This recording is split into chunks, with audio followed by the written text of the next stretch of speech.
জয় কালী জয় কালী জয় মা কালী। নিয়া গুণের সাথে দাঁড়া তুই খাড়াতে, বিপদে তারিণী আমাদের। নামে জয় কালী ভয়কে উড়িয়ে দে, হাতিয়ার তোলে রে হাতে।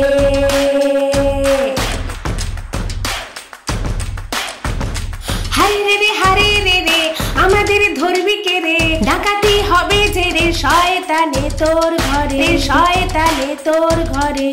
বল তারা তোল খাড়া, বাজার ঘুরা যায় লো রে संभाल के, बाजार घुरा जाए लो रे संभाल के, बाजार घुरा जाए लो रे संभाल के, बाजार घुरा जाए लो रे संभाल के। रघु रघु रघु रघु হ্যাঁ বন্ধুরা, রঘু রঘু ঘোষ পরাধীন ভারতবর্ষে ব্রিটিশ রাজের অন্যায় অত্যাচারের বিরুদ্ধে জন্ম নেওয়া এক ডাকাত, যার কৃষক বাবাকে মরতে হয়েছিল ব্রিটিশদের হাতে নীল চাষে অরাজি হওয়ায়।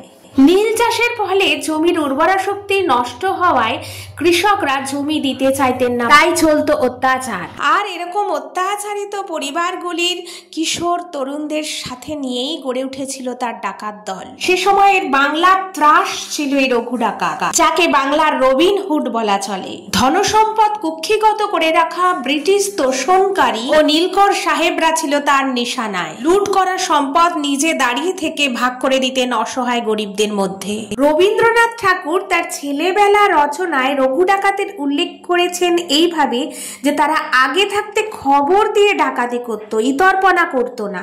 দূর থেকে তাদের হাঁক শুনে পাড়ার রক্ত যেত হিম হয়ে। মেয়েদের গায়ে হাত দিতে তাদের ধর্মে ছিল মানা। যোগেন্দ্রনাথ গুপ্ত ও আরো অনেকের লেখা রঘু ডাকাতের গল্প রয়েছে। ডাকাতির আগে সে মা কালীর কাছে পুজো দিয়ে বেরোতো। ছদ্মবেশে তথ্য সংগ্রহ বা নজরদারি, রক্ত দিয়ে চিঠি লিখে জানিয়ে ডাকাতি করতে আসা।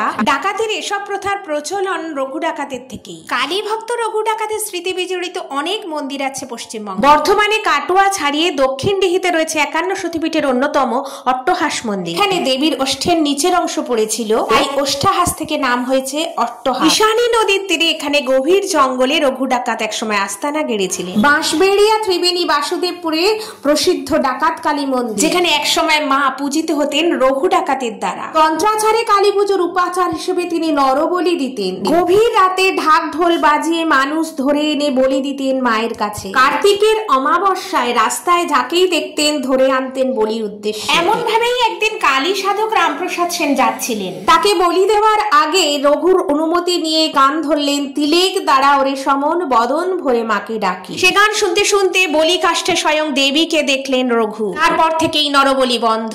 আমাদের এদিকে কাশীপুর গানসেল ফ্যাক্টরির কাছে রয়েছে কৃপাময়ী কালী মন্দির। থাকা দুটি পাথর মায়ের স্বপ্নাদেশে মহাদেব ও কালী হিসেবে প্রতিষ্ঠা করে এই মন্দিরে পুজো দিয়ে রঘু ডাকাতি ছাড়েন স্বপ্নাদেশে। রামপ্রসাদ তাকে গান শোনাতেন। কাঁচরাপাড়া, মুর্শিদাবাদ আরো অনেক জায়গায় তার নামে মন্দির আছে।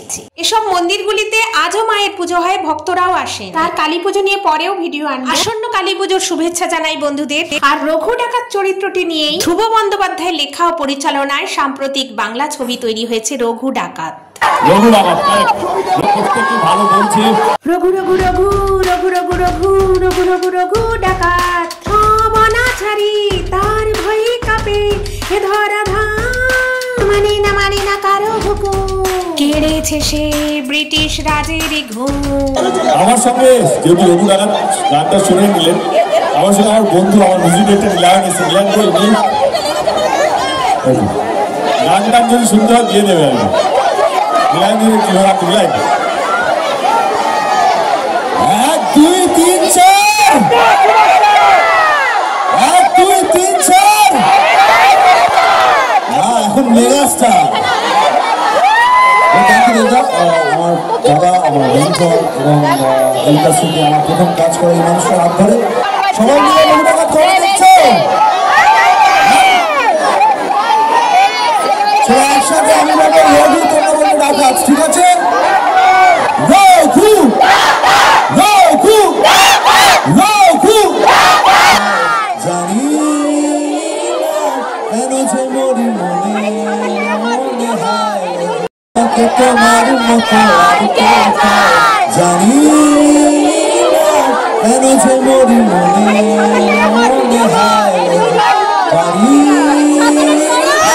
তোমার দিকে মনেরই মন চলে যায়। Thank you so much.